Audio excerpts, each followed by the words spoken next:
In this video, I will be going over the SE Navigator dashboard, widgets, and how to add widgets to your dashboard, as well as how to pull up your sitemap. The first thing you'll see the very first time you log into SE Navigator, it will look something like this. So it'll just be kind of blank. You'll have a few menus that you can look through.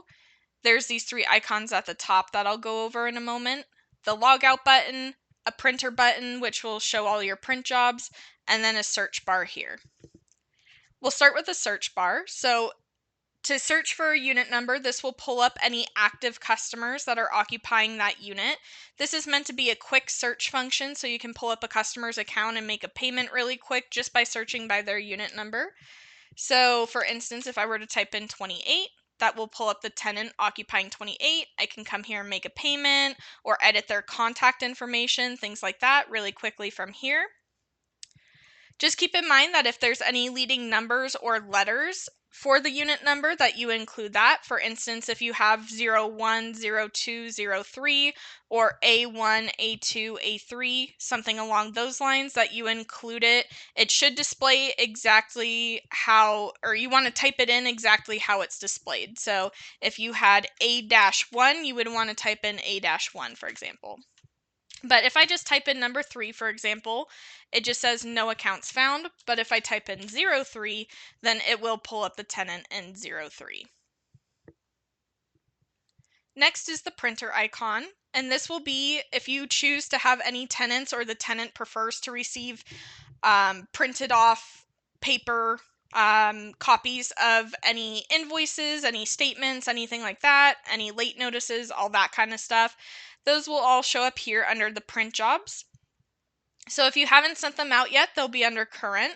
Once you have sent them out, they'll be under processed, and after a little while, they'll move over to deleted. However, under deleted, those will be all print jobs that you've ever sent out, ever had, all that good stuff. It'll live here indefinitely, just so you can always refer back to it and keep accountability for that. Next up here are three little icons. So the settings icon is meant to edit staff information. So whoever's logged in. So if you needed to update your phone number as the staff member or update your address, anything like that, or you want to add it if it's not already added, things like that, that's where you would do that. This tells you who you're logged in as. And then the third icon is this lock shield. And that is so if you have like your sitemap pulled up, or a customer account pulled up and maybe it's time to go to lunch or you just need to step away for a little bit, you can click that icon and it will lock the screen as is. That way when you step away, if the computer refreshes at all or anything like that, it won't lose any progress you've already started on with the customer or with the sitemap.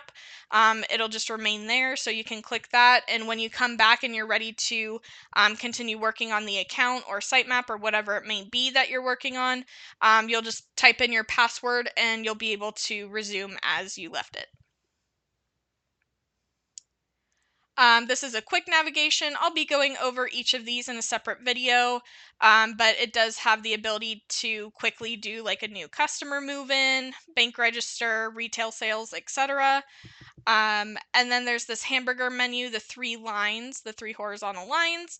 And then down here, the next thing we'll focus on is widgets, and that is how you can fill up your dashboard here.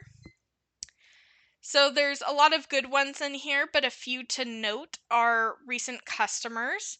So this will be a list of all recent customers that you've worked with. This means that you've either created a new customer or you've gone to their edit customer page and maybe updated payment information or updated contact information, things like that for the customer.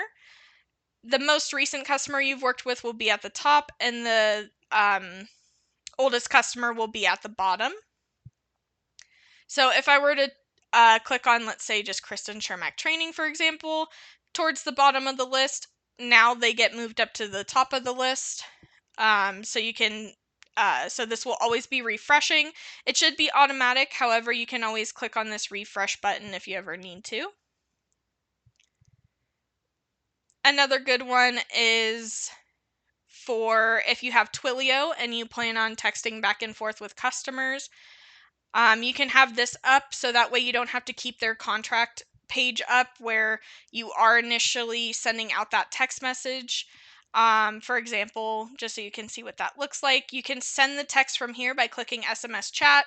I'll go over all that in more detail in another video, but from there you can start the chat and then they can respond, and instead of having to keep that page up waiting for a response, you can just have this widget up here and it'll let you know when someone has responded. There's many more to choose from here. You'll just kind of have to play around with it, see what you like, what you don't like. Daily tasks lets you know things like new reservations and any collections that you have, meaning like people that have yet to pay, things like that. You can always click out of these. So maybe you thought daily task would be one that you want, but you changed your mind. You can just click the red X and that will remove it from your dashboard. For widgets, these will stay on here indefinitely until you click them off.